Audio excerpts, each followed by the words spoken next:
Hola amigos, ¿qué tal? Bienvenidos. Continuamos con el reto de volar una lipo diaria. Creo que hoy es el día número 4.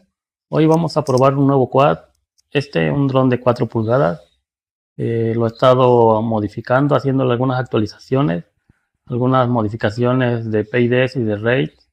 Y nos vemos en el aire. Buena suerte y a volar, pilotos.